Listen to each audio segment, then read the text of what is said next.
Madam,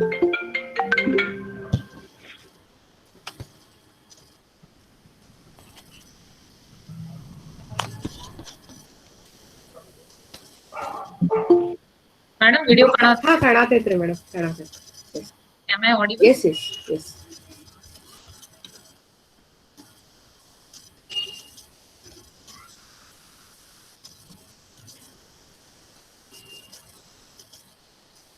Akshar, start madam. 1 minute, ma'am. Facebook na live. Okay.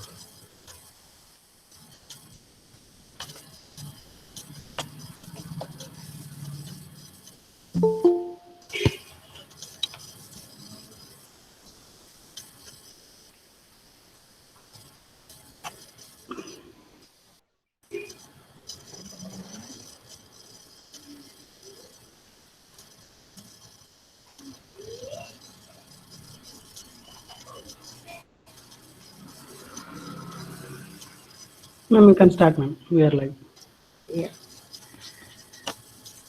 A very warm good afternoon to one and all. I heartily welcome you all for the 18th day of Navadasha Samvada. Today we have a very familiar face with us, PG alumni of Ayurveda Mahavidyalaya Hubli, and also Madam Dr. Urvi Madam has served as assistant professor in the Department of Kaya Chikitsa for around 1 year. I heartily welcome you, ma'am. Ma'am has already joined the session. And today, ma'am will be talking on depression, anxiety, psychosocial disorders, its basic introduction, classification, and management. She is really well known what is that? In these topics like Manova Srotas, Unmada, Apasmara, her area of interest and her thesis was also on the same. And whenever it comes to such topics, the first thing that comes to my mind is Dr. Urvi Kulkarni. So it's a privilege to have you, ma'am, and to talk on your favorite topic. I heartily welcome you, ma'am. And as a part of ritual, Thank you, ma'am. I call upon Miss Sparsha, final year BMS student, Ayurveda Mahavidyalaya Hubli, to introduce our today's guest speaker and also welcome Madam for today's session. Sparsha. Yes, ma'am. Good afternoon to everyone. I welcome everyone to Navadasha Samvada webinar. I am immensely grateful to introduce today's guest speaker, Dr. Urvi Kulkarni ma'am. Ma'am has completed her UG in Sri C.B. Guttal Ayurveda Medical College and Hospital, Dharwad, and did her PG studies in the field of Kaya Chikitsa in Ayurveda Mahavidyalaya, Hubballi. Ma'am has got Paradhi Award for securing top marks in Sanskrit first year BMS and also got Jivaka Award for topping final year BMS by the Himalaya Herbal Healthcare. Ma'am has submitted research work on a comparative clinical management of depression through Nasya and Shamanaushadhi. Ma'am has secured Best Presenter Award for presenting a case study exploring the role of Puranagrutta in the depression at JSS Ayurveda Medical College and Hospital on the occasion of National Level Seminar on Depression. Ma'am has got 5th rank in the final year PG 2017 at university level for RGUHS Bangalore in Department of Kaya Chikitsa. Ma'am has published 5 articles in national, international journal and local magazines. They are Vital Trace Elements Deficiency and its Fulfillment through Ayurveda, Management of Chronic Venous Leg Ulcer, a case report, to evaluate the efficacy of Lashanadhya Grita in the management of depression through Nasya, a critical review on the Medhya Rasayana and its malleability with neural connections, Vaidya Loka, a Kannada article. Ma'am has wrote and published 3 books in Kannada language on depression, obesity and others. Ma'am has attended 6 national and international seminars. Ma'am is presently working as an assistant professor in the Department of Roga Nidana at Sri Dhanvantari Ayurveda College and Hospital at Chandigarh. I honor to welcome you, ma'am. Now the session is over to you. Thank you, ma'am. Thank you so much, Sparsha. respected organizing secretary, principal, Dr. Prashant Ayas sir, and also my guide, my guru, respected dean, Dr. J.R. Joshi sir, respected Dr. S.G. Chauhan sir, respected Dr. Madhusudan sir, Dr. Manjula madam, Dr. Yasin Hulur, my junior, and also I would not fail to remember Dr. Hulur sir, was also my HOD for a period of 6 to 7 months. Well, Manjula madam has really made an overwhelmed discussion about my areas of interest, but I am very simple out of thoughts, and maybe still a learner. And I would like to share those things which I have come into my experience, or my experience is also very limited kind of. But still, some things we observe, and we have to always, whatever knowledge we try to acquire, whatever knowledge we acquire, we need to pass it on. So that is what I have, with a motive, I have come here on this session. Thank you, Manjula madam, for inviting me, and successfully conducting so many webinars, webinar series. Well, topic which has been provided to me. Let me share it.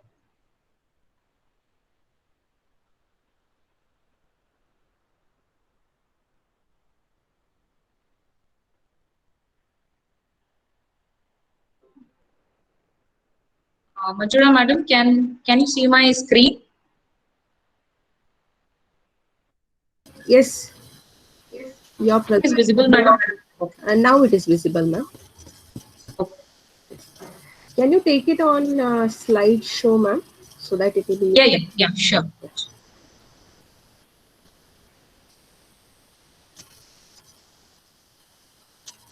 Well, today topic which has been provided to me. Well, there is no direct references in the Samhitas, but there are some discrete references, some coinciding lakshanas which have been explained by our acharyas also in the Samhita. So basically, depression, anxiety, and psychosexual disorders. I feel many a times as a BMS student also, I felt that these areas were, there were hardly choice of interest or a choice to be taught also, because it was not so much touched area. Well, Shushruta Acharya has explained some perverted behavior of sexual, perverted sexual behaviors. In some of his sutras, he has been explaining that. We'll be seeing that. I'll give the examples also as we go on in the PPT presentation. He also explains how the Shanda is formed.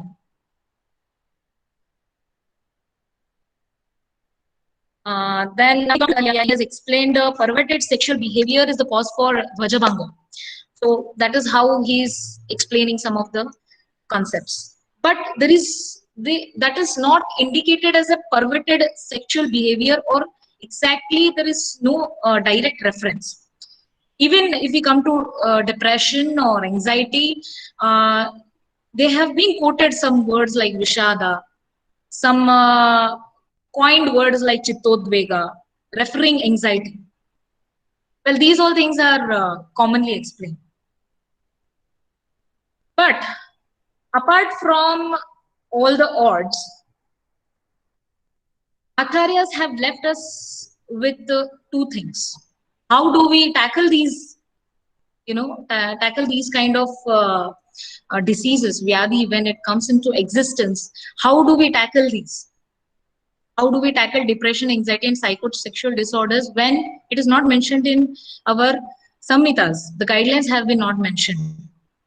Well, for that purpose, our acharyas have left us with very beautiful things. First of all, first beautiful thing which I want to tell is about the yukti. Well, our Acharya, Charakacharya, at the end of Kalpasthana, when he finishes explaining about all the kalpas, after finishing all the kalpas, explaining all the kalpas, he explains that I have given lot of kalpas, but still, if you feel this permutation and combination you can make out of these, please use your yukti. So yukti is very important. Yukti, you also see the types of chikitsa which have been explained, yukti vyapashaya chikitsa, daiva vyapashaya chikitsa, sattva vajaya chikitsa. This is how it has been explained. Yukti vyapashaya, why it is called as yukti vyapashaya? We usually use it as a standard word in Ayurveda, right? We don't say, okay, the synonyms would be aushada, aushadi prayoga or aushada prayoga and all. But yukti vyapashaya has been explained. So yukti has been given a lot of importance. And that is what a Vaidya should have, an ideal Vaidya should have. Because today I am writing a prescription and tomorrow you are trying to copy it, I think you can fall into some or the other difficulties. Because the prescription which I am writing is right according to me. Okay. So in also Yukti, I want to explain one more thing. Why I am stressing these, because this is how we have to tackle a disease when it is not mentioned in our samhitas. But yes, there are guidelines. Those guidelines we can follow. That also we'll talk. Well, today I don't want to talk on Vati, Ghrita, Taila. I really don't want to talk on that. Because I know as a BMS final year person, or after completing your Rasa Shastra and Vaishajya Kalpana subjects from your second year, most of the things are well known. Where to use what Vati, Unmada Gaja Kesari, where to use, Kamaduga Rasa, where to use. I'm not the person to tell you that, because you are well known. And we have Bhandara in our books. If you see Vaishajya Ratnavali, thousands together you will get the medicines. It's all your choice.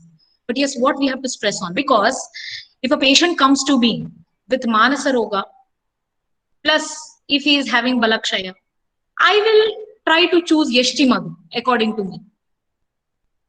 According to you, something else would be, you could use something else. You could use Saraswat Arishta maybe. So it depends. It depends upon your yukti and my yukti and any Vaidya yukti.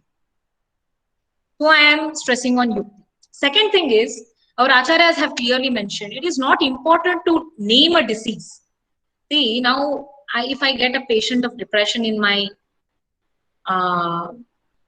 clinic, I should not be worried, how do I diagnose this?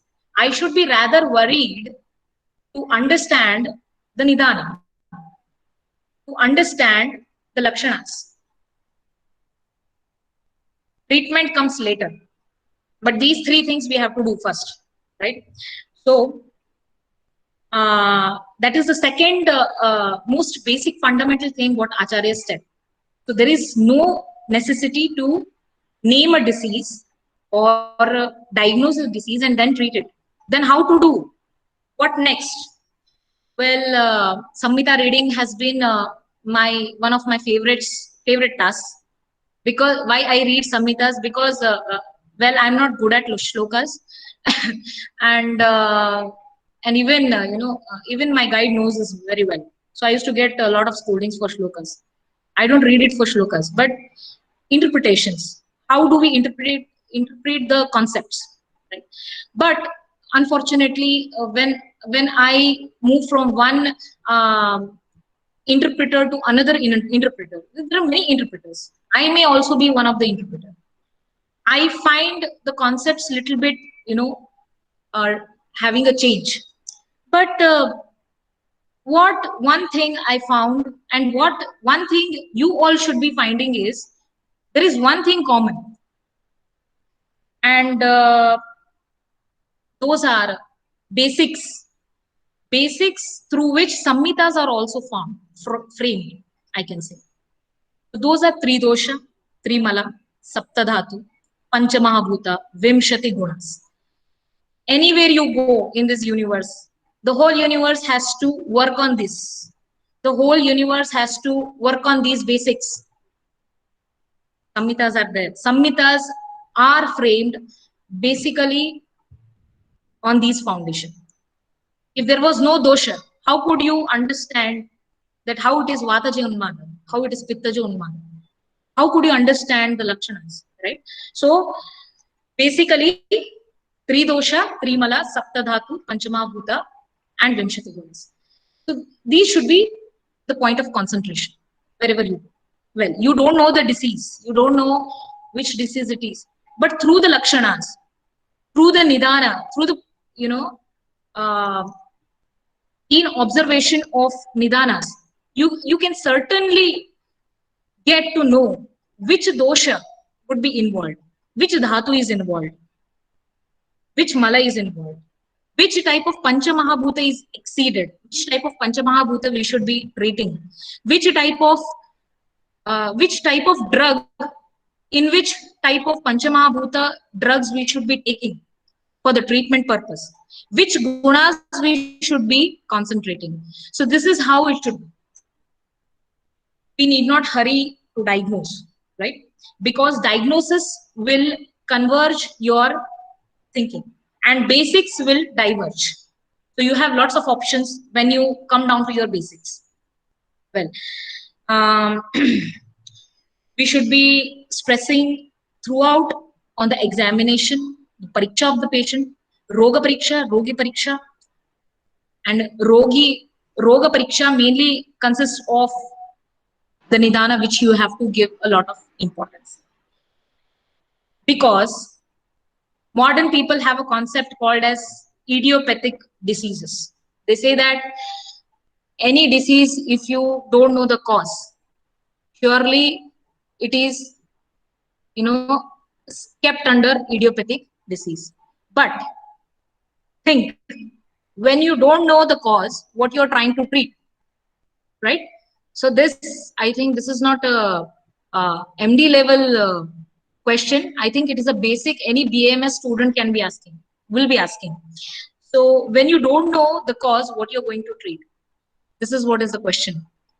So in Ayurveda doesn't work like that, because Ayurveda doesn't have idiopathic, because there is a karya karana bha, means for every karya there should be some karana is necessary. It's always been a pratha that Manasa Roga are difficult to treat than other diseases because it is time consuming. It is, you need a lot of patience, you need to give a lot of time to the patient, you need to dive into their problems and try to get some solutions. And if you don't know the cause, the treatment is going to be wrong, that's for sure. If you don't know the nidana of the vyadhi, then for sure we land in ourselves into difficult times. And that is why many of the treatments fail. Another blunder we do in our clinical practice is we try to isolate things from the body. For example, I give a very good example of liver. Okay, so yakrit pliha doshas. Well, yakrit and pliha are organs. What we do is anatomically they are fine in the body. When they come out, we try to isolate liver from the body and try to treat it. It's a concept of, target action concept, I can say. Yeah, targeted action should be there, right? And if at all it is thyroid, then it will be, thyroid will be dissected from the body in the mind, and thyroid will be put out of the body and it is tried to treat. How is it possible? Body is a mechanism. Body has its own mechanism. How is it possible to isolate something from the body and treat it?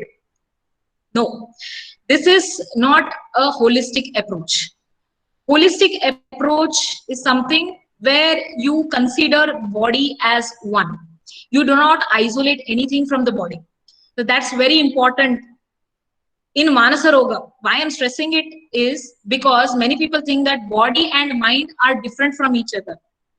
Yeah, body. They think that we are treating only Manasa Roga means we are trying to treat only mind. We have to treat mind, but it is not so. Okay. So next, next slide which I want to show you is this one. See, this is a famous psychoneuroimmunology immunologist. Her name is Candace B. Pert. Okay, she has been one of the pioneers in actually discovering endorphin, a neurotransmitter. Well, she was the first one to discover it. So she has written a book named Molecules of Emotion. Molecules of Emotion. Well, I have not read it, but I just went through the cover package. So I got something. Say what she says is, what she has to say is, body is a physical manifestation of your subconscious mind, and emotions are the glue which hold body and mind together. Body, she says, body is a physical manifestation because body obeys mind. Okay, body obeys your mind, and that is why it is said that body and mind are not different from each other. She has remarkably done her research in neurotransmitters, where she says that the emotional messages are being conveyed through the neurotransmitters. I'll let you know what is neurotransmitter in my next slides, because it will be a little bit of heavy subject for you people. But only simple is, mind and body are not away from each other. And this lady is from West, and we, being in India, being one of the Ayurveda acharyas, we don't understand. We have lots of references. If some Samhitakara comes and sits in front of me, he will give me lots of references where Sharira and Manas are said to be one. But still, Manas has been always isolated and treated. But that is not the way how you treat. That is what by today's in my today's presentation, I would not like to speak about what is gurus and all. We'll be speaking about all these things, right? So she says they communicate throughout the body. These neurotransmitters, they communicate throughout the body and bring the changes in the chemistry at the level of the cells. This is what she wants to say. So body is a physical manifestation of your subconscious mind. She says emotions are the glue which hold the body and mind together. Emotions is what? For example, today you are feeling good. That is a good emotion. You feel love. That is an emotion. You feel positivity, like you feel confident. That is a good emotion, right? What is a bad emotion? You feel fear. You feel anxiety. That is a bad emotion. So these emotions hold the body and mind together. Well, body is servant of mind, and it obeys the operation of mind, whether they are deliberately chosen or automatically expressed. The body has to listen to the mind, whether it is deliberately. If you want to walk, what you need some prerana. What is that prerana? It is through the mind itself.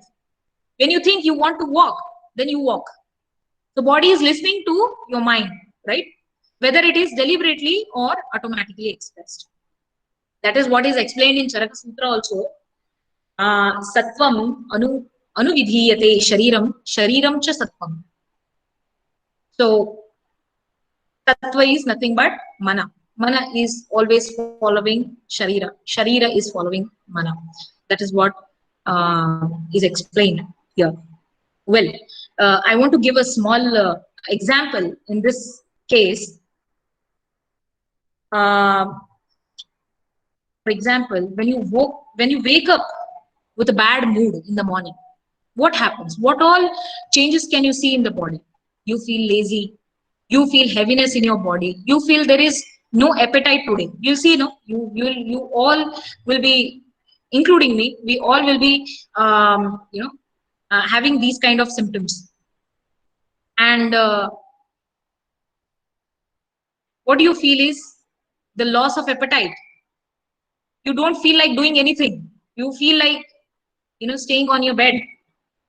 You even don't feel like watching TV, which you used to feel before. Every day serials are coming on the TV, but you don't want to see that. When you wake up with a bad mood, so what is happening? Mind is influencing, hijacking the body, right? So this is a very good example. Next, you come reverse. When you wake up with good feeling, what happens? You feel good. You feel confident. That day is yours. You are doing everything right on that day. Everything right happens with you. You say, who in our Kannada language, we say, who yatadangat kelsa.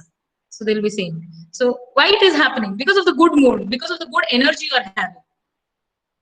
That is how mind is influencing the body.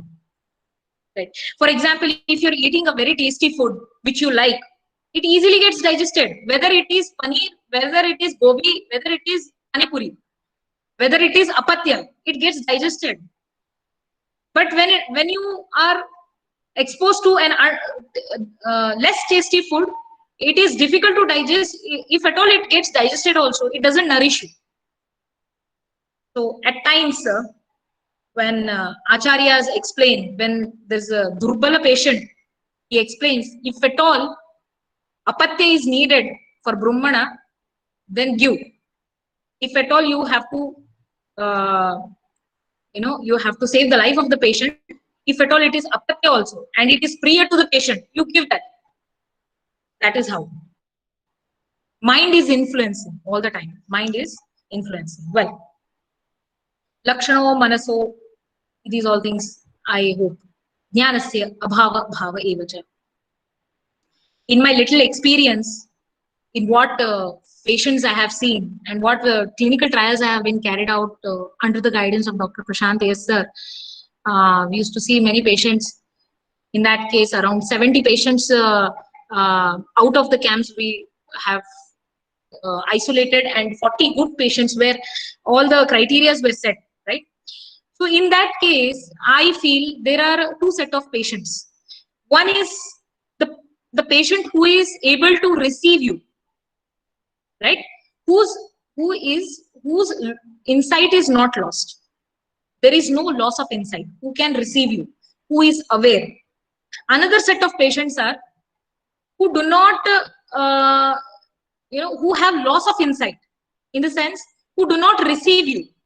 For example, whatever I am trying to tell you is going inside your brain, and you are trying to make it a jnana. Okay, tarka vitarka is happening. Everything is happening. Buddhi is doing, mana is there, right? So here I want to tell you about how jnana is formed. Very basic shloka, right? Atmendriya manorthanam sannikarshat pravartate. So what all we need for jnana? For jnanajan, jnanotpatti prakara, we say, right?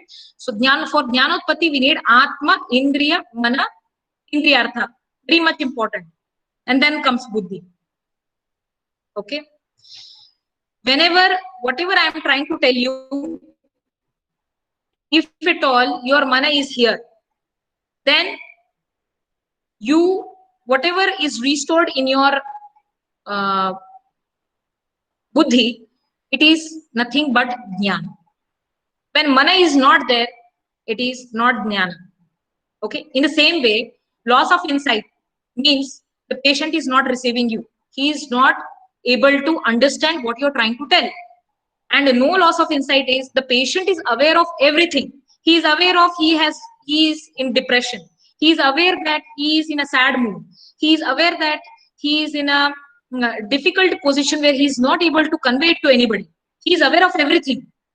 He can also receive you when you talk to him. What is your name?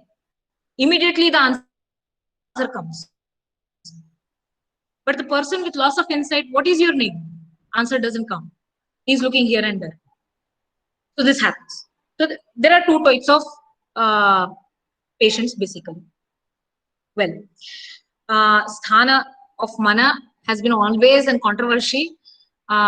Even when I was studying, still now I feel all the sthanas are quite right according to different acharyas. Well, I could not locate one Sarvashreshta sthana. It's not possible. But Sarva Sharira would be more apt, what I feel.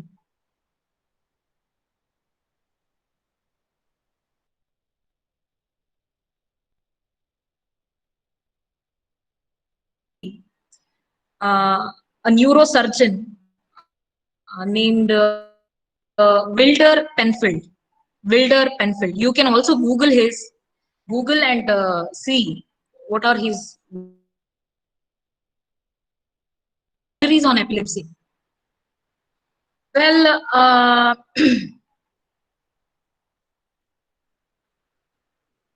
while doing surgeries, before doing surgeries, he tried to stimulate different areas of the brain.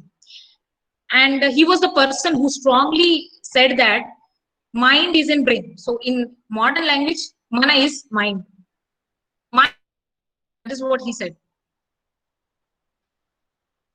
After 30 years of his experience, when he had thousands together of epilepsy surgeries done, then he had a duality. He changed his mind. Now he says mind is not in brain. I don't know where it is, but mind is not in brain. And he had a very good reasoning for that. And that reasoning is so apt, and you can see how Ayurveda has explained the karya of mana, the artha of mana, arthas of the mana have been explained so aptly, right? So what was the reason he said is, used to stimulate the surfaces of the brain. So there's a Broca's area, the area of the speech, where used to stimulate, and suddenly the patient is trying to mumble something, mumbling, not exactly what, don't know. He used to say the patient to lift his hand and keep it down. Patient used to do it. The motor areas he could stimulate. He could stimulate even the sensory areas. If he used to ask the patient if the patient was awake, right? So the patient used to say, yes, I feel sting. I can understand tingling. But unfortunately, when he asked, he himself, when he used to try to stimulate the intellect in the patient, in the sense he could not make intellectual stimulations. In the sense he could not make the patient to think on the bed. He could not make the higher mental abilities like calculations. He could not make it happen in the patient on the bed. He could not stimulate that. And he could not stimulate the power of reasoning. If at all, I am giving you some math, 4 plus 4. The conscious person will be telling, okay, 8. But the patient who was lying there, he did not have that reasoning power, no skills. Then he concluded that the intellect and the will, which is needed in the person, the intellect and the will, which is already installed in the person, cannot be stimulated through the brain. So mind is not in the brain. This is how he tried to explain. Well, sattva guna, rajo guna, tamo guna, I think everything we have, this has been in the previous webinar session also, I think it has been done. Well, I'll not give a lot of stress on that because my area of today's topic is different. Well, whatever is necessary for that, I'm going to talk. Next is understanding of Nidana is very important. So first you can see here, Ishtasya alabhat and Ishtasya labhat. Nidana, I stressed on Nidana before. Unless and until you don't understand the Nidana, you cannot treat any disease. You are just landing patient into complication and also you are landing yourself into complication. That should not be, that should not happen. So let us try to know the generalized, I don't say the pinpoint, I can say generalized manasa doshas, right? The nidanas for the manasika vyadhi. So ishtasya alabhat, anishtasya labhat. Ishtasya alabhat, something which is very prior to the patient, he did not get it in his life. For example, that property was very near and dear to the patient, but he lost, someone has pawned him, something happened. Ishtasya alabhat, anishtasya labhat. No, this particular thing should have not been happened, but it happened. Anishtasya labhat. So in these cases, when something occurs against the will of the patient or will of the person, anybody, for the sake, it's me also. I will get either krodha, I will either get vishada in the sense I get depressed, or else I'll get angry, or else I'll fear. These are going to happen. Krodha, shoka, bhaya, harsha, vishada. So these are going to happen. And these are the causes of the manasaroga according to Acharya Shushruta. So ishtasya alabhat, anishtasya labhat. In modern also, they have this, they don't have this concept, but they take it as one of the etiological factors. Well, it's already explained in our Samhitas. Next, asatmendriyartha sanyoga, prajnaparada, parinama. I think basic knowledge about these three have already it is been explained. Asatmendriyartha sanyoga. I would like to explain asatmendriyartha sanyoga in the end of this presentation because it will be best along with the example if you study well. Okay. Next is ahara vihara vishesha. Be blessed that you are from the fraternity of Ayurveda, because other fraternities do not stress on ahara, and unfortunately we have failed to understand, and we just want quick results in Ayurveda. No, basically you tell me there is a course of vyadhi manifestation, right? So there is certain time the vyadhi manifestation takes place. All the I can say stepwise manifestation takes place, right? Vyadhi, nidana, purva rupa, rupa. There is a kalavakash. So this much of kala. How do you expect a disease to, reverse in a little time? The way the vyadhi is manifested, healing also will take so much of time, right? So we are just behind that, and we just say that no, Ayurveda doesn't work, this, blah, blah, blah. That is happening.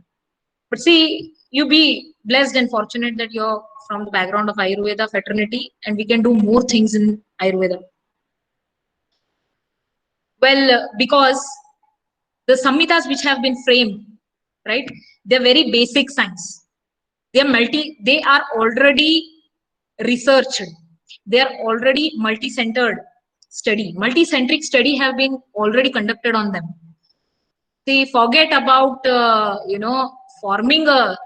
framing a sutra. I even can't chant the sutras. You tell me, some stupid people question our, Ayurveda fraternity, how the sutra is working and all. And we don't have proper reasoning, or we don't have evidences to talk. So every sutra has been calculated. I can't say it as framed, it is calculated. And calculation can only be done on research, already researched, right? So ahara vihara vishesha. And very pity thing is, something which comes from the West is easily accepted. For this also, I want to give an example. I can say a psychiatrist from the West, Dr. Georgia Eddy. You can Google again about this lady, Georgia Eddy. She has done a wonderful work on nutritional and metabolic psychiatry. Okay, she says if you have physical or mental health problem, first place to look at is your diet. That is what she says. And what our Shastra is saying, swasthya se swasthya rakshanam, atura se vikara prashamanam. Swasthya se swasthya rakshanam. And what do you need for swasthya rakshanam? You need a proper ahara. You need a balanced diet. Not that diet, eating cucumber, that is not diet. No, no, no. That is absolutely not diet. So, she says that if you have any physical or mental problem, first look at your diet, what you're eating. That is very important. And this is coming from the West. And when it comes from the West, that is going to be surely accepted. She has done a wonderful, wonderful study. You should read her articles. That is, you can even note down her name, Dr. Georgia Eddy. Okay, Georgia Eddy. You should be studying this. Diagnosis is diet. That is what she explains. And through diet, she treats the patient. Only through the diet and nothing else. And ahara is being condemned so much here. We don't give proper explanation. What I can say is, not explanation, we don't give proper guidance to the patient also. Many a times when the patient is in the clinic, we don't give him the guidance. So ahara vihara vishesha, that is very important. Well, next, raja and tamadosha, mansika vega, adharana. Yes, dharaniya vegas have been explained in our texts, that lobha, irsha, dvesha, matsarya, raga, shoka, these all should be dharani. These are dharani. This should not come anywhere. It should not be expressed unless and until if there is a situation. But mansika vega, adharana, by doing adharana of the mansika vega. Well, let's come to the main topic of interest today. Before understanding depression, understand the mood disorder. That's very important. Mood is an emotional state. Yeah, I have a good mood, I have a bad mood. This is how we'll be explaining, right? Mood is an emotional state having either a positive or negative valence, either explained as a good mood or a bad mood, right? So depending on that, your emotions are expressed also, amplified also, I can say, right? Depending on your mood. Your mood is bad, then if you have anger, it is amplified towards somebody, right? The mood is a basic physiological state that can occur as a reaction to an event and can surface for no apparent external cause. So if there is a certain situation where where your mood has to come as a reaction, then okay. But there are certain cases when we come to manasika rogas, there's no external cause, but still the mood is gone. I can say the patient will be in the bad mood. So mood disorder. So depression is a psychosomatic disorder, a mood disorder, psychosomatic, which is a psychic in origin and turns into somatic symptoms also. Many symptoms. So I can give you some few examples. Well, 1 hour is very less to talk on all these aspects, but still I'll try to cover. I hope it will not be a boring session. Well, before coming to talk about depression, yeah, these are all, I don't want to read all these, this is all for your reference. Please go through it. But what I want to say apart from this, that I will convey today. Any Manasaroga, you please carefully listen what I'm trying to tell. Any Manasaroga is a result of non-directional thought. Any Manasaroga, for that matter. Non-directional thought. Non-productive lifestyle.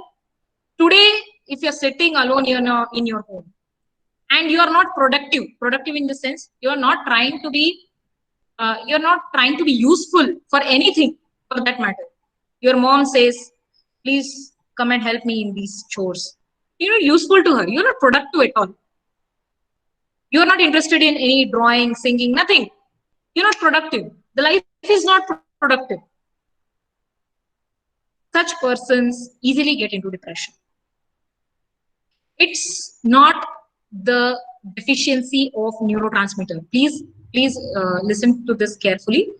I'll talk about neurotransmitters in the next slide. It is not the deficiency of the neurotransmitter, because our body is the generator of the neurotransmitter. How can it be a deficiency? Right? It is only one thing, that a person who doesn't know the central purpose of his life, in the sense, what is central purpose?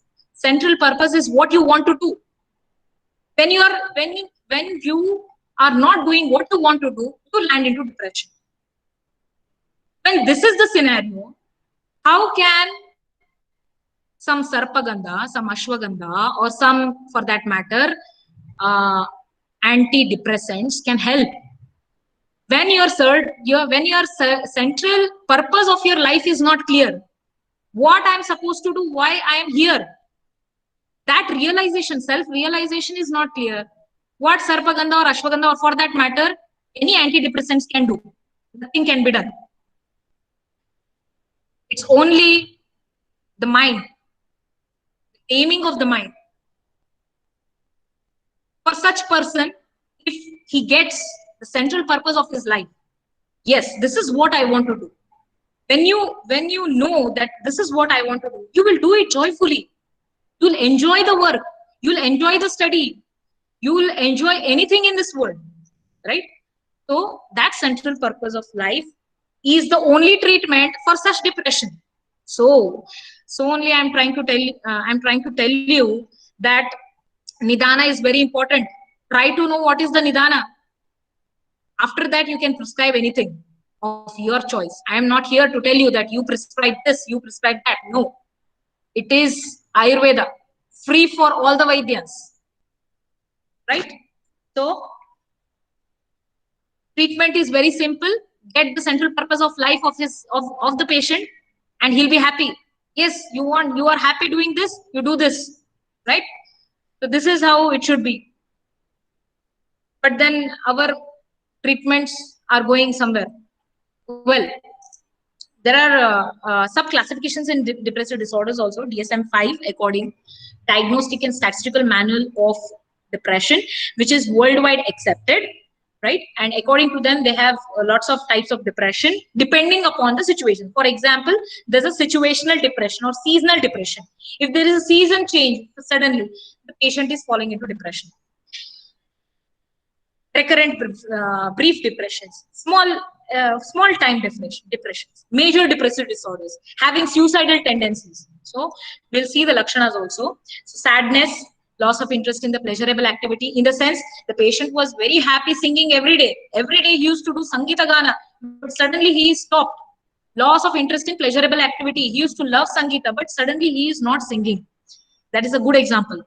Guilt, low self-esteem, disturbed sleep, loss of appetite. See, or psychosomatic, that is what I'm trying to tell you, is a psychological origin which is having somatic symptoms. Loss of appetite, suicidal tendencies. The patient is having suicidal tendencies. State of low mood.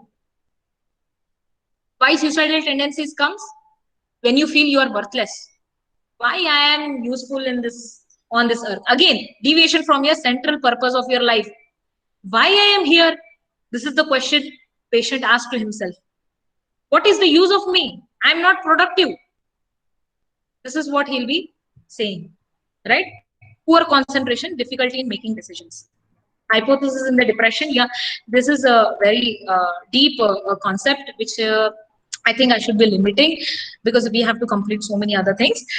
Well, in a small go, I will tell you. I hope my cursor is visible. We have here, you can see this is neuron, right? I will tell you what is a neurotransmitter. Neurotransmitter is a chemical, okay? It's a chemical messenger in the brain produced from the neurons itself, okay? So these red bubbles which you see, these are basically, you can say, neurotransmitters. They have, how two neurons are communicating is through these neurotransmitters itself. So whenever there is a need of sending messages from one neuron to another, you know, these neurons are millions and trillions of neurons we are having. And basically, whenever there is a need of, conveying of the message, so these neurotransmitters are, this is a synaptic cleft, I can say. You can go back to the anatomy and study again how neurotransmitters work, okay, anatomy and physiology. So this is a synaptic cleft where these neurotransmitters are let in, and the next neurotransmitter is having a receptor which will be collecting information from, it will get attached to the neurotransmitter and tries to collect the information. This is how whole body, the motor, the sensory, the mood, anything you take in the body which is related to the nerves happens in this mechanism. This is how it is being explained. Well, so modern, they have a concept that if these neurotransmitters are depleted in this synaptic cleft, if the depletion is there, if there are no neurotransmitters in this synaptic cleft, then the patient may fall into depression, or it may be anxiety, or it may be psychosexual disorder. So that is the ultimate thing which I wanted to tell. Well, this is not so necessary. Well, we'll come to treatment according to modern. Yeah, there are medications called antidepressants, and also a psychotherapy. The talk therapy, we call it as psychotherapy or counseling, which is very important as a part of conversation with the patient, because patient should be connected to the Vaidya, not Vaidya, I'll say a doctor, and doctor should try to rectify the things. Well, we'll talk about that more in the last, when I'm talking, when I'll be talking about the treatment. And there are some SSRIs, selective serotonin reuptake inhibitors. These are the class of medicines which have been explained. Selective serotonin reuptake inhibitors, what they do is they keep these neurotransmitters in the cleft, synaptic cleft, for more number of time, because of which the mood, they think that the mood will be kept all right in the patient. Once this action is finished, once the action of the selective serotonin reuptake inhibitors or Zoloft, Prozac, which are mentioned here, if it is finished, again the patient will recur with the symptoms. So this is a treatment according to modern. Well, next which I want to talk about is the anxiety. See, anxiety and anxiety disorder is very important. Very, and there is difference between them. Normally, we don't go on counting everybody in anxiety. Don't do that. Okay. So they may also even they'll think that what fool is this person? He's saying that we have anxiety disorders. There is a lot of difference between anxiety and anxiety disorders. So what happens is a patient is in anxiety disorders, whether there is a situation or no, the patient will always have a sort of intense trigger. Okay. But in normal anxiety, so if there is a situation of stress only, then the patient is showing the anxiety symptoms. We'll see what are the anxiety symptoms. Okay, this is the main difference between anxiety and anxiety disorder. Well, understanding of anxiety, I would like to solely have highlighted so that we can, try to understand what the highlighted areas only. Well, fear and anxiety, many people think that these two are overlapped, right? But it is not so. You can see it is very clearly mentioned. Fear is an emotional response to a real or perceived imminent. For example, if some lion is in front of you, you will not be sitting there and laughing in front of the lion. Obviously, out of fear, you'll run from there. You have to run. Otherwise, you will be a good nashta for lion, right? So that is fear. Response to that situation, there is an emotional response. Fine, this is fine. Because of the threat, the patient, everyone has fear. I also have fear. Whereas anxiety is anticipation of future threat. So still the lion is in some Gir forest and not has come in front of the patient, and patient is already thinking that no, I will be attacked by a lion. So that is anxiety. That is from nowhere he is trying to, that is a preoccupied thought which is already coming in front of, in the mind of the patient. So that is anxiety. A simple language. I don't want to give you definitions and all. Simple language, it should be understood by everyone. Okay. So anxiety is more often associated with muscle tension, vigilance, sitting only, where the patient is sitting, from there only, if at all he is sitting in his home in the sofa, he thinks that no, from the Gir forest the lion will come and attack. At that moment, you can see the tension in the muscles of the patient. You can see the perspiration, anxiety, fear. Okay, so that is avoidant behavior. Also avoidant behavior, caution. He'll be looking at the doors whether the lion has come or not, like that. So that behavior is anxiety. I hope it is clear to everyone. Okay. So these are the following ecological factors we explained in modern: genetic and hereditary, hormonal, biochemical imbalance, personality types, social factor, medical causes, drug abuse. Because of the drug abuse also it can happen. The anxiety can be a side effect of drug abuse also. These are the types of anxiety. One is the panic disorder. Panic disorder, becoming panic attacks, they say. For everything, they will be panic. No. Exam, panic. No. Viva, panic. No. No, I have to give a guest lecture, panic. So this happens. Panic disorder. Social anxiety disorder, social phobia, wherein if the patient is kept in the social society, in the flock of people, where there's a gathering mass. Now, though it is corona, so gathering is not allowed. Otherwise, if you see social phobia, when the person is he is left in the fog of people, he starts fearing. His legs trembling. He has perspiration. He will have perspiration. He will have a fear of. Some people have a fear of public speaking. The same thing. If you ask me to do it on the stage, I'll little bit tremble. Maybe it happens. I'm not social phobic, but still I'm giving you an example.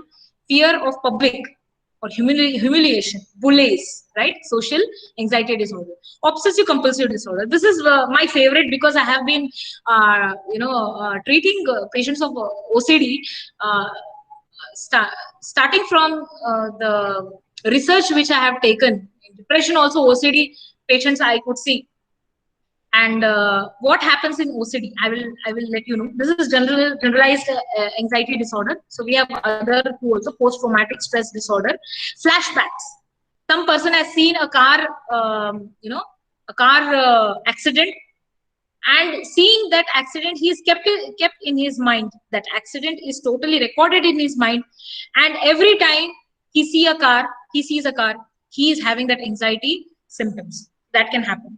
Next, generalized anxiety disorder. So this is persistent, longer time, 6 months, more than 6 months, the patient will be having anxiety disorder out of nowhere. No situations, but still the patient is having fear, trembling, all this. So we can see the symptoms also. See, excessive anxiety and worry. The patient is always worrying, fatigue, restlessness. He doesn't sleep at the night. Okay, insomnia, irritable, impaired concentration, all these things. Generalized anxiety disorder. Signs of panic attack. I have made these visible like this because it is easy and it will be remembered. Our brain always captures colors. When I'm trying to tell you through the picture, it will be remembered by you for lifelong. So nausea, see, panic attack, nausea, trembling, numbness, tingling, chills. Simply, these are all the responses of the body because of the thought. Responses of the body because of the thought. So panic attack, right? And OCD. Yeah, OCD has been very favorite of mine, as I said you, right? Because I have seen a live example of such. One of Gudi Acharya, where in Harvard, where I stay, usually Orthodox Brahmins will be having that for everything they have to take, like if it is a person pujari in the temple, means they'll take some 2 to 3 times bath in a day. That happens. But when these were very close to our family, but then what happened is his wife started complaining that almost, I think he does it 5 to 6 times. Now it is increased to 10 times a day. He's bathing and he's coming back. He's bathing and he's coming back. So see, you can see the pictures also here. See this person. He is washing his hand He's washing. He has wiped it. Again he sees, oh no, it is not clean. We have that obsessive compulsive obsession of something, unwanted thought. When that thought comes, compulsion is nothing but you try to make that thought into a karya, I can say, into you bring into adaptation, I can say. Yeah. So obsession and compulsion, and here we have anxiety associated. So for this lady, you can see she is thinking whether the gas I have put off or no. Okay, one time, twice is okay, but every time if she is getting anxiety out of it, then no, every time if she is getting that fear, then it's surely OCD. Again, calculation. Some people, if you give the note, they'll keep on calculating the things. They'll keep on, they'll do it once, again they'll do it. They'll keep on doing it five to six times unless and until, if they find it wrong, again they'll do it. OCD, counting the notes, again and again doing the same. Checking the door again and again. That comes in obsessive compulsive disorder. Definition of phobia, well, I explained you this person. You can see this person, he is standing on the stage. I don't know how many people are laughing now at my presentation. Just joking. Well, we need a little bit of refreshment in the between. So this person is wiping his head, he is having perspiration. You can see the body, right? The body language is changed, right? So, well, it's good that in webinar I can't see people.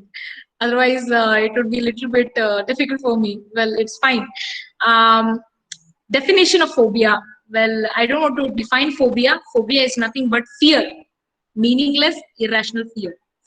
Simply, there is no need of fear, but still the patient will depict fear. So that is phobia. Some people are having phobia with the height. Some people are having phobia with the snake. Some people are having phobia with little cockroach also. Simply they'll be hopping here, and there.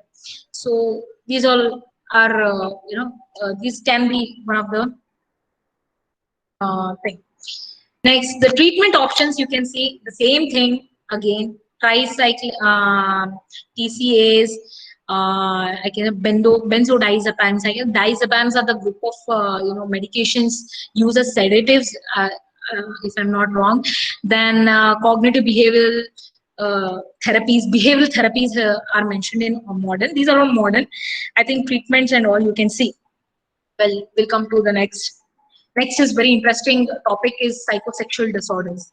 Why it is interesting? Because we have some mentionings in our samhitas also. I'll let you know where all.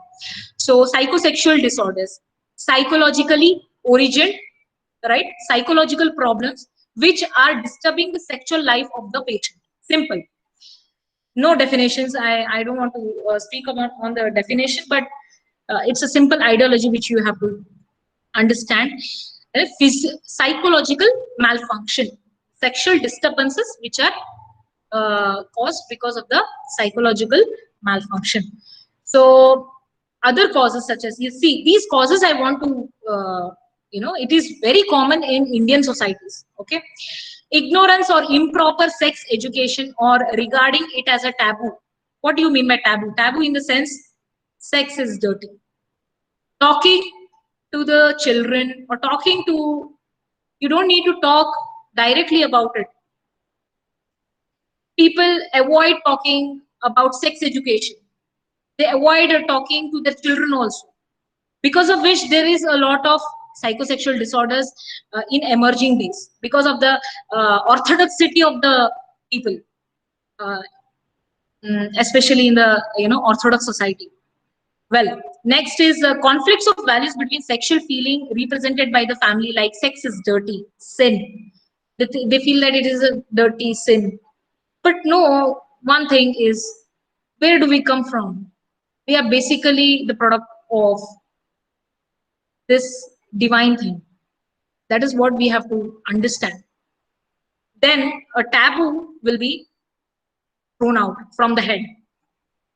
it's very important to talk about sex education at the right time. Otherwise, psychosexual disorders may jump into anybody's life, right? Relationship aspects like power, trust, or anger at partner and lack of commitment can lead to psychosexual disorders. This also can happen. Well, psychosexual disorder classification, I can say there are basically 3 classifications. Sexual dysfunction is one. Abnormalities in the sexual preferences or paraphilias. You will see some very peculiar and different, sexual disorders, psychosexual disorders with psychological origin, and in next coming slides. Disorders of gender identity or transsexualism or homosexualism. So transsexualism, disorders of gender identity, either it is transsexualism or homosexualism. We'll see into these one by one. Well, this is a normal sexual mechanism. This is a normal thing. A person has a desire, then he has an arousal stage, then he has a stage of orgasm, okay, where there is a ultimate pleasure, attained by a patient, by a person, not patient, and a stage of resolution where there is a decrease of arousal. Sexual arousal is very important. If you're not having sexual arousal, then it is, I think you should be seeing a doctor. This is all normal. This has to be understand and studied as a part of medical education also, and as a part of individual sexual cycle. So phase 1, phase 2, phase 3. These are the sexual cycle. This is normal. Normally, which happens. Any problem in this normal sexual cycle, you call it as sexual dysfunction. We'll see what is sexual dysfunction. It is characterized by repeated inability to participate in sexual relationship, unsatisfied sex, I can say, lack of sexual drive, desire. That is what is the first stage. That is, a person should have a desire or sexual urge is not there. Sexual urge is not there. Sexual arousal is not there. Failure to attain orgasm, that is not there. And the patient is not attaining the orgasm. That is what the ultimate pleasure which he has to attain. Failure due to the associated pain during the act. So, because of the penetration, there may be some sort of pains which occur during the act. So, sexual dysfunction classification. So, these are the classifications. We'll see one by one. I can say that it has a similar signs and symptoms of Shukra Vriddhi and Kshaya Lakshanas. Well, we'll see. Not exactly the same, but we'll see. Sexual desire disorder. The first thing is sexual desire disorder, wherein it includes hypoactive sexual desire,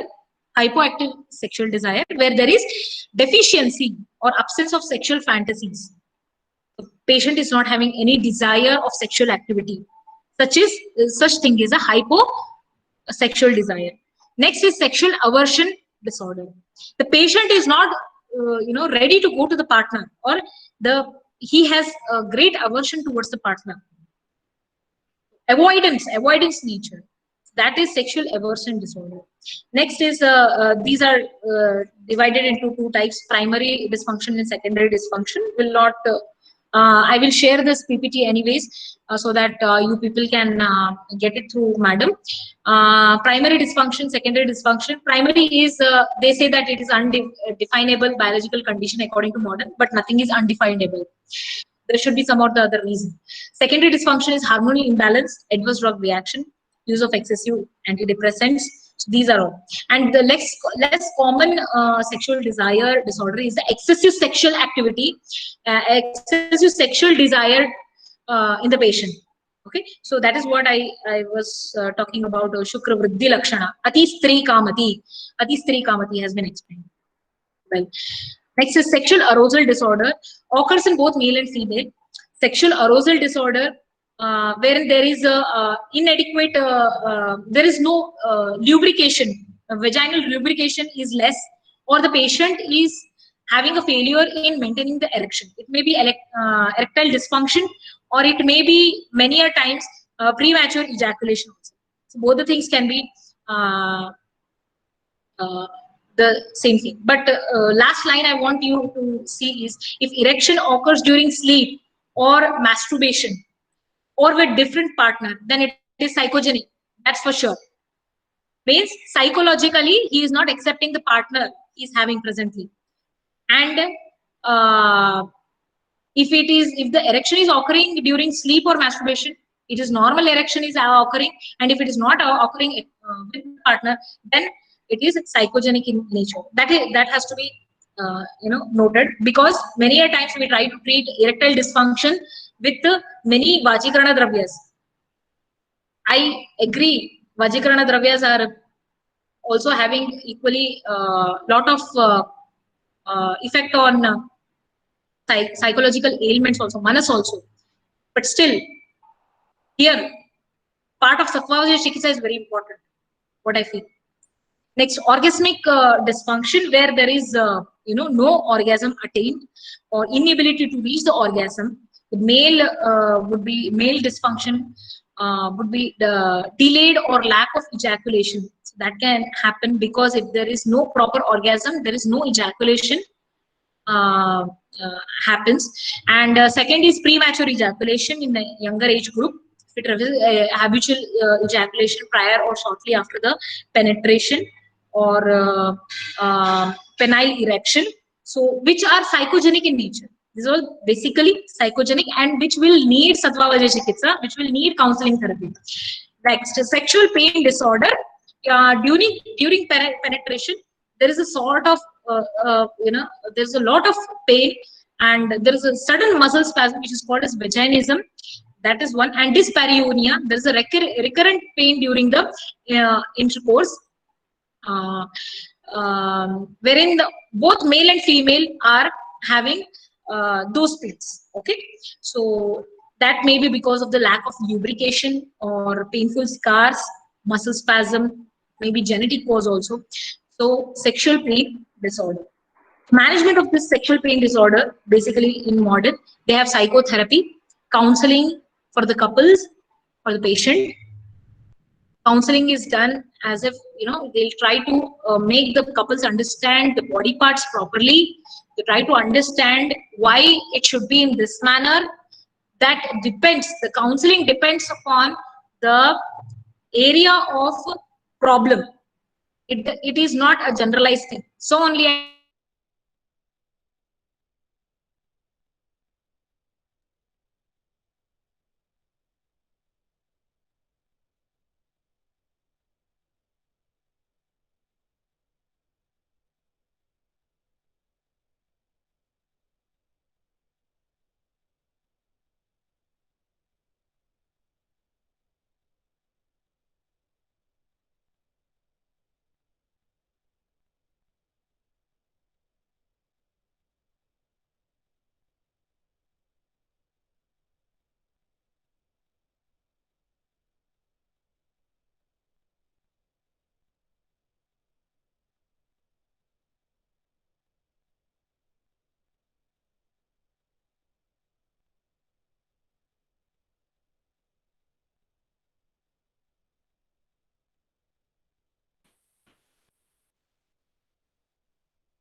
Dr. Akshay, is there any interruption?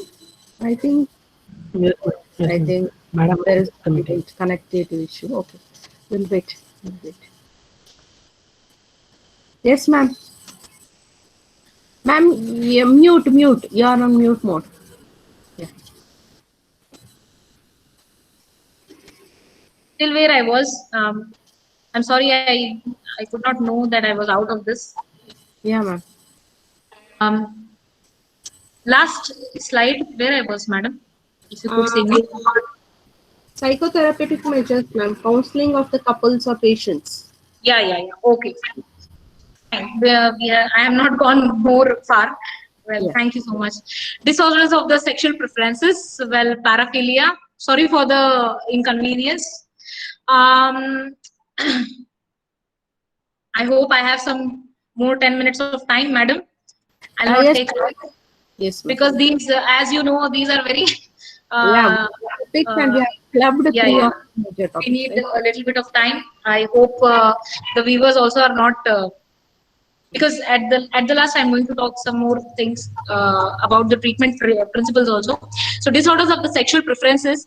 So here it is. See, basically there are two types of sexual preference in the sense.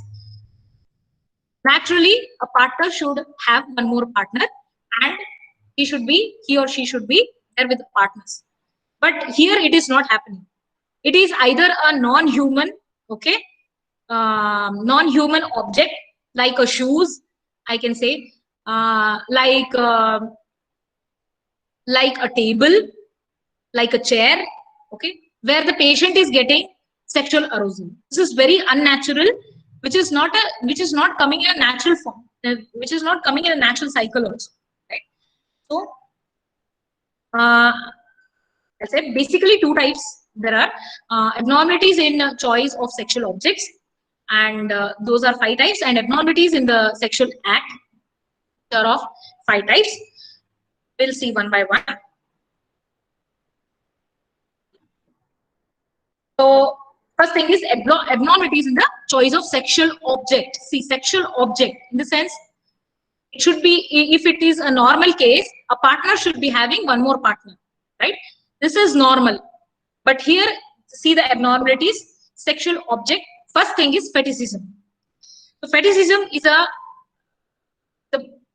getting the sexual arousal with a non-living object or non-genital body part, such as shoes, garments, or even parts of the body like hair or foot.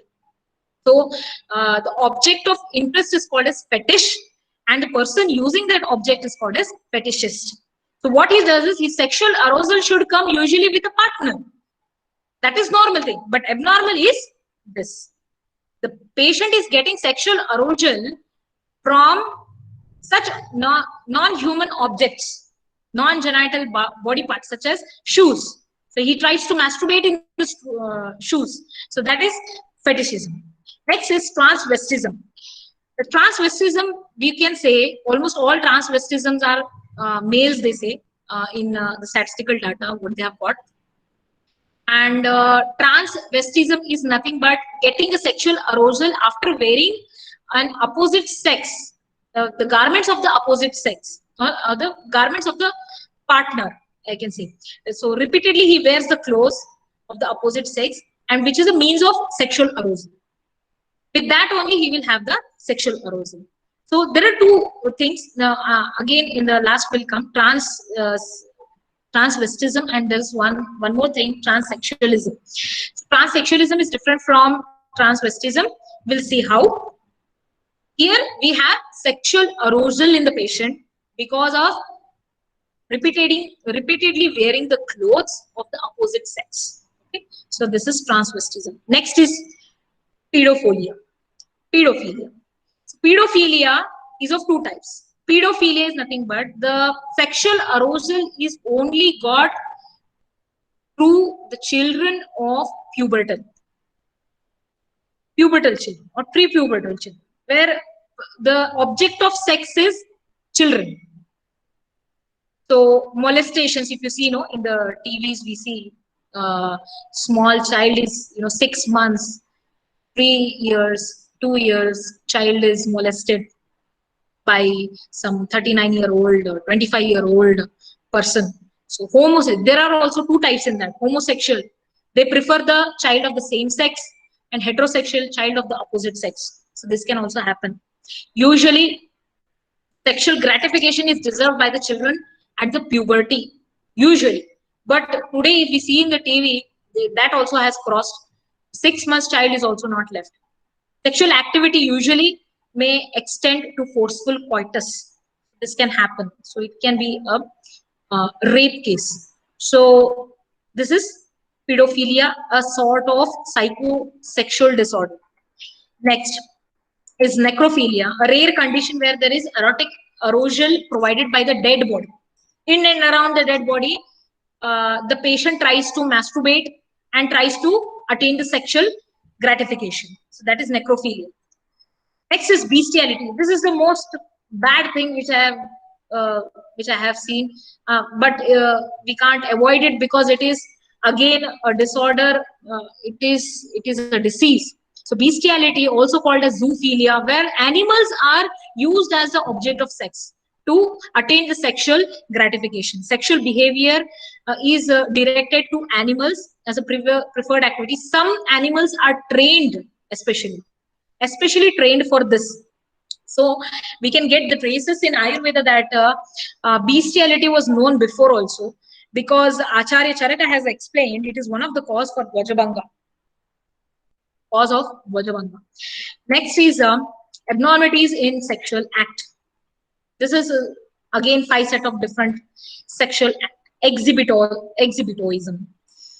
So exhibit is to expose, right?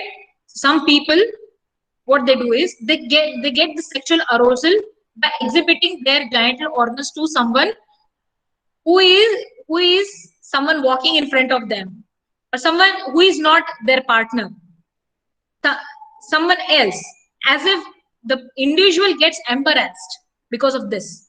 Okay, and out of that they get sexually excited. Exhibitionism. So abnormalities in the sexual act. Next is voyeurism.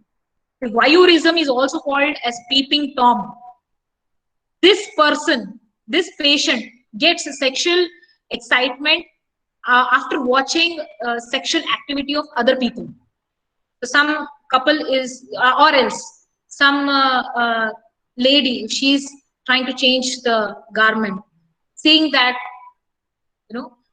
seeing the body parts, exposed body parts, person gets excited out of that. Voyeurism. Next is sexual sadomasochism. Sadism and machoism. There are 3 types: sadism, machoism, sadomasochism. So either by humiliating the partner, or giving the pain to the partner. By giving the pain to the partner, the person gets excited, or else receiving the pain from the partner also leads to the sexual excitement. So that is sadism and machoism, and this can happen together also, which is called as sadomasochism. Okay, so you can see the act: beating, whipping, tying. So these are all cruelty acts, right? So this is sexual sadism and machism. Next is voyeurism. Voyeurism, I think many of normally ladies might have some or the other time have undergone this.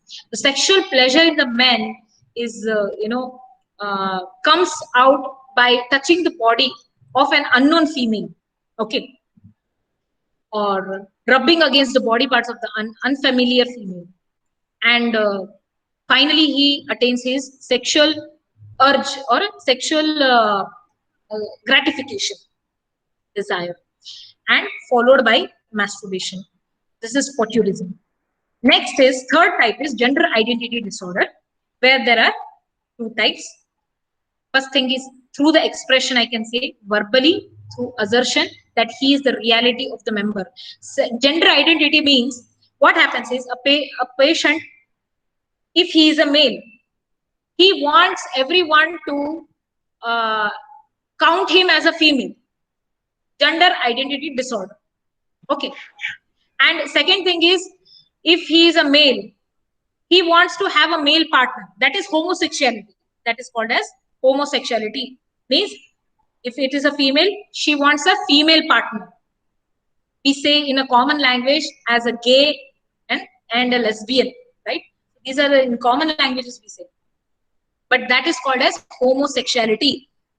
Next, second is transsexualism, which I was talking before also. So in this, the person is male, but he gets dressed as a female. He approaches the doctor to correct, to have a corrective measures medically and surgically. If it's a female, she would like to undergo mastectomy and hysterectomy. and if it's a male, he wants to undergo the hormonal therapies which are been explained. So this is transsexualism.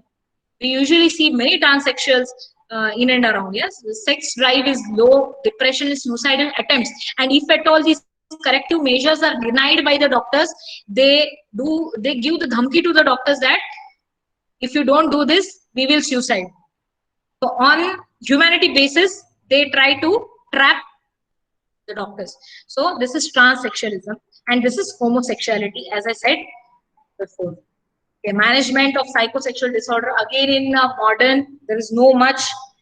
There is psychotherapy, different psychotherapeutic methods are used, behavioral and cognitive behavioral psychotherapies. Well, these are used. Pharmacological also, depending upon the condition. Viagra, local anesthetic spray for premature ejaculation, and psychosexual disorders also, antidepressants are used of different generation. Okay, so these are all used. Yeah, this is my area of interest which I want to talk. Side effects of antipsychotic drugs. There's a great lady called Dr. Grace Jackson. She's MD psychiatrist who has done an extensive work on toxicity of psychiatric medicine. Okay, and because when she exposed all these antipsychotic drugs in front of everybody, she was thrown out of the institute literally. So what she has to say? There's one more book on her name called as Drug Induced Dementia. Drug Induced Dementia. Dementia caused because of the antipsychotic drugs. Because of this book, she was literally thrown out of the work area, but she has done an excellent work. What she has to say, I'll just say some few things about her. First thing is, she has noticed many things. She has collected a lot of data against this antipsychotic drugs, and she has done a lot of extensive work in this. And she says that after taking antipsychotic drugs, the frontal aspect of the brain, this aspect of the brain is it is known for emotional center, right? Emotional center, we say, frontal aspect, and also for the skill, Mahan Lalata. Or also for the skill. So she says that after having antipsychotic drugs, the electric activity in the frontal, this is too much. Okay. Next, she talks about the neurotransmitters are secreted and they are again recycled in the neurons itself. They are produced in the neurons. They are produced by our body itself. But after taking antipsychotic drugs, recycling of serotonin gets reduced to the 70%. This is what she came into conclusion. Next, release of serotonin and uptake of serotonin, that is neurotransmitter, any neurotransmitter for that matter, reduce literally. Next, anatomically, what all changes? The hippocampus got shrinked because of the antipsychotic drugs, long-term antipsychotic drugs. The neurons became swollen. The density reduced, and there was an inflammation in the brain inside because of use of antipsychotic drugs. So, and also the risk was doubled for the stroke people because of the stroke, because of the antipsychotic drugs. The stroke incidents were seen more. So this was her observation, and I wanted to explain it and gratify and show a little bit of gratitude towards her work, which is an extensive work, and also boon to Ayurveda, I can say, because our drugs do not indulge in all these activities. Next is the treatment principle, which is the last part of my presentation. Thank you for patiently listening.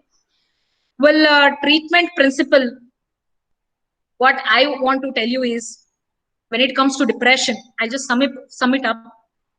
Tamo guna bahulyat, we can say. Tamo dosha bahulyat, I can say. Where there is a Prithvi Mahabhuta dominancy. Well, drugs of Akashiya Mahabhuta, Agneya Mahabhuta, or Vayavya Mahabhuta can counteract in this case. And such and also a sort of avarana is seen in depression. So Lashuna, then Gomutra, then Trikatu, a drug of choice in such condition where there is the moha or the tama has to be reduced, where there is kapha, avarana to be reduced. Say dosha, the sharirika dosha. Next is anxiety. If you see anxiety, rajo, vayu, rajo guna bahulya. Especially anxiety is totally opposite to the depression. Depression is tamo dosha bahulya and anxiety is rajo dosha. So in such condition where there is rajo dosha, then vayavya, agneya and akashya mahabhuta are more predominant, right? So what will be counteracting? Which rasas can help to treat such conditions? That would be obviously Prithvi and Jala Mahabhuta. So Yashti Madhu, Mukta, Kapardika, all these things can help in the treatment of anxiety. I will also show you one last case which I will show you at the end of this PPT. So that has to be the treatment principle. And here Patya has been given a lot of importance. Before also I said you ahara is very important. Mamsa, Madhya are considered Nishiddha. Mamsa and Madhya, high protein. See, what she says is ketogenic diet, low carbohydrate diet are good in mental disorders. Now see the counteraction, Mamsa and Madhya, high protein, high sugar, high carbohydrate are Nishiddha, has been explained. See, it is already so much before they have already said that these are Nishiddha, Mamsa and Madhya. High protein should not be taken. Ketogenic diet. Ketogenic diet. What is ketogenic diet in our Ayurveda? Every day you are trying to take, you are giving Kalyanaka Kritam. Grita is what? Fat. High ketogenic, which gives which has high ketones, right? High fat. I can say the food articles which are in high fat, good fat, I can say, good fat, like coconut oil, like ghritam, right? Like go ghritam, simple go ghritam also. So ketogenic diet. Here also it is verified. See, we need not take it from the West. We are sufficient, I think. But many modern people don't understand this, and they have lots of difficulties to understand our science also, and so they say it is meaningless. Well, that's different matter. Next is counseling of the patient, adhirata.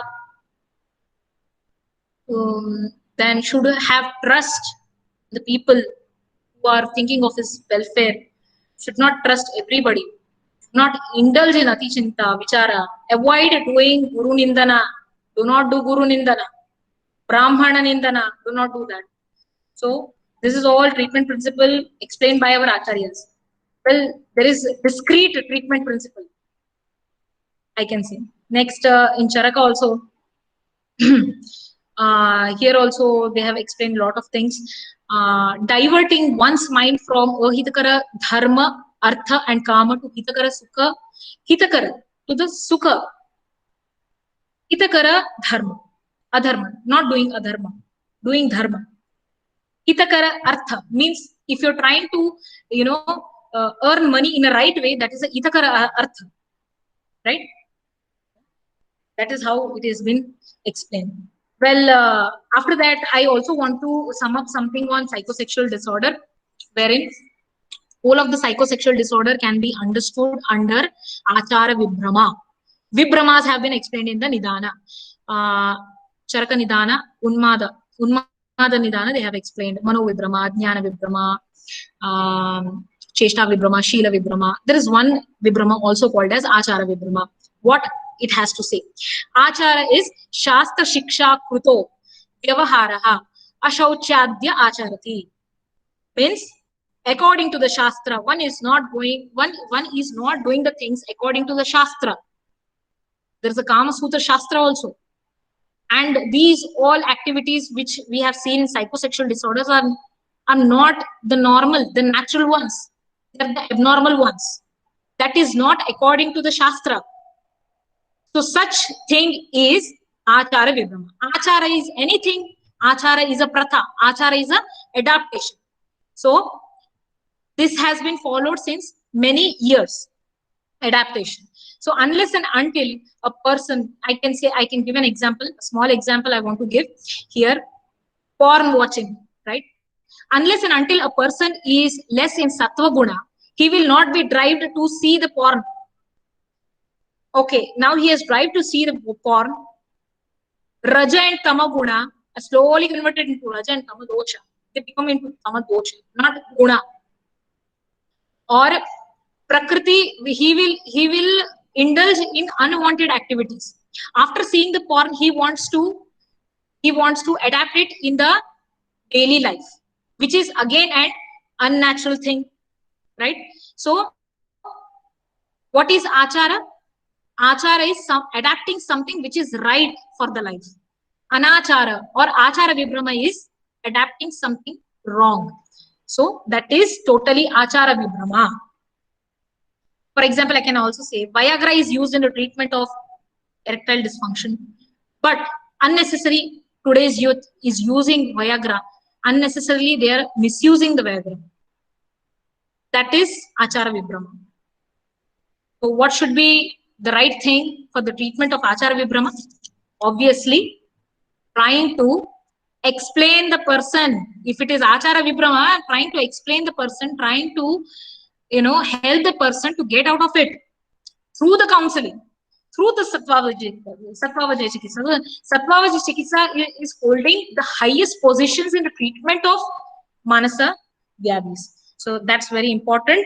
And here, only Sattvavajaya Chikitsa, I will not give a lot of pressure. I will also include the Yukti Vyapasha Chikitsa also, which is very much necessary according to the Vaidya, according to the Yukti of the Vaidya, he should treat the condition. So these are the things. I also wanted to speak on Jnana, Vijnana, Dhairya, Smriti, Samadhi, which are the methodology opted for, Sattvavajaya Chikitsa.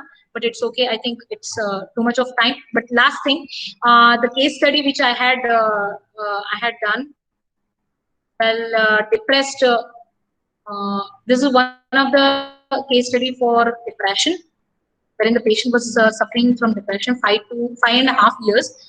She had all the symptoms, poor appetite. You can see main associated complaint was giddiness, loss of appetite. See, psychosomatic disorder. All somatic complaints you can see, poor appetite. See, it is not psychological, it is somatic, right? Patient was she was normal before 5 years, and slowly she developed depressive symptoms due to the feeling. See, Nidana is important. Nidana you will get here. Due to the feeling as if left out from the family since 2 months, she had difficulty in increased, so she visited our hospital. So feeling as if left out from the family, this is one of the reasons. There are reasons, these are thousands of reasons for such depression.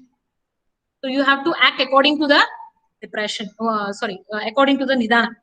The patient had visited the allopathic hospitals also, and she was on antidepressants, and she was addicted to that. The worst part is, well, we have Hamilton Depression Rating Scale, where we rate the scale. Total items are 1 to 24, and you can see more than 23, it is very severe depression. So she had a counting of 35.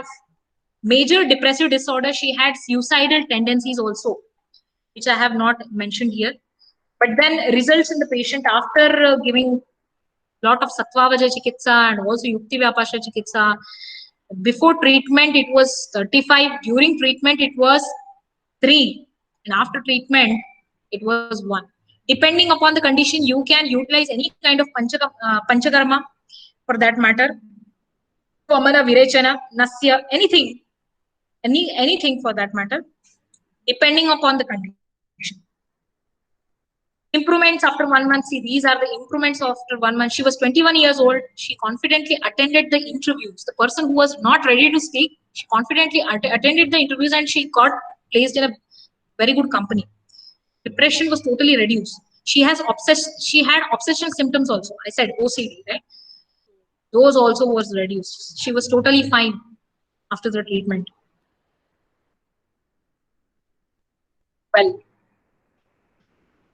well. This is one more patient. This is the last slide, I guess. Yeah, this is one more patient wherein this was a patient of anxiety, and this patient was asked by. She only had the symptom was palpitation, only palpitation, and little bit of perspiration. That's it. And all the modern doctors did all the echo studies, everything. I can show you this. This is our echo study. Okay, summary of 2D echo of the heart, trying to know whether the the regurgitation is there, or proper amount of blood is pumped or no, or is it residual blood is staying. She just had palpitation, and this was we all know, if it is a student of AMV, and if it is a student of Prashant sir, he will be having a lot of experience in writing herbo mineral combination, which I literally like a lot. And I made a herbo mineral combination in this case, where you can see Kamaduga Rasa, almost having all the Prithvi Mahabhuta Tattva predominant dravyas. So her anxiety was reduced in 1 month. She did not go to any cardiologist after that. So eh, thanks to my guide and my guru. Today, whatever I am, wherever I am because of him. And whatever jnana I have got is from him. Thank you so much. If there are any questions, I would really, if Definitely, ma'am. There are number of questions. Kindly please make a note of that, and you can please answer them on FB, because we are running very out of time. yeah, I understand. Yes, ma'am. I surely, please personally message me the questions. I would like to surely answer the questions. Yes, ma'am. Yeah. The thing is that the questions are such that if you start with a question, it'll hardly It'll take one more 5 session. to per question. The questions itself, I've gone through the chat box. Okay. They have asked not an answer, but their opinion, your view. So it will definitely going to take a very huge. I can't see any chat. Anyways, you can just record it, madam, and send it to me. Yeah. Yeah. I'll try to answer the questions. Google chat you can see, ma'am. Yeah, but I got out of it, no. So again, the chat is cleared. So Yes. Okay. I can't see anything. Yeah, I'll see that I'll get you the questions, and you can definitely answer them on FB, ma'am, offline also. Surely. Thank you for your patience listening, and I would like to thank first of all Dr. Prashant sir, Principal sir, and Dean sir, Dr. J.R. Joshi sir. I think he is the best in Manasarovar, what I thought when I was in AMV. I'm nothing in front of him. Absolutely. It is just a simple try from my side to convey some few things which I felt right after a little bit of experience, not much. And I'd like to thank all the family of Kaya Chikitsa department of AMV. I really miss them. Every time I miss Manjula madam a lot. Thank you for inviting me, Manjula madam, for this session. I'm so grateful to you. Thank you so much. Yeah, ma'am. Okay. Now I call upon Miss Neha, final year BMS student, Ayurveda Mahavidyalaya Hubli, to give vote of thanks to Dr. Urvi Kulkarni, madam. Yes, ma'am. Yes. Good afternoon to everyone. Myself, Sneha. It's my privilege to deliver vote of thanks to all who made today's meeting so successful. Now, I would like to thank our chief guest, Dr. Urvi Kulkarni, ma'am, for sharing her knowledge with us and also for her valuable time for us. Thank you, ma'am. I would like to thank our principal, Dr. A.S. Prashant sir, chairman, Dr. Naregal sir, and dean, Dr. J.R. Joshi sir, for their support and encouragement. Thank you, sir. Organizing team is heart and soul of this session. I would like to thank them for their effort And I also thank all the staff members of Department of Kaya Chikitsa. Lastly, I would like to thank all the participants of today's session of Navadasha Samvada. Thank you one and all. Thank you, dear Sneha. Thank you. Ma'am, really it was a wonderful session, and we request your support and timely response whenever you are called for in the next sessions too. Sure, ma'am. Yeah, thank you, That ma'am. would be my pleasure. Yeah, Doing thank you it for for I. your valuable time and a huge amount of experience and knowledge unconditionally. Thank you very No, much. it's not huge. Absolutely nothing. You're making it big. Okay. Absolutely nothing. I'm still on my way. I might be I would have not answered some few questions also if at all it was posed on me in this session, because I'm still learning. I'm still a learner. Yes. Okay. There is an announcement for tomorrow's session. The last day of Navadasha Samvada, day 19, we'll be having Dr. Shobha Itnar Madam from Gataprabha. Madam will be talking on her clinical experience on Kshudra Rogas at 2:30. Kindly be with us. Thank you. Thank you, one and all. Thank you, ma'am. Thank you, madam.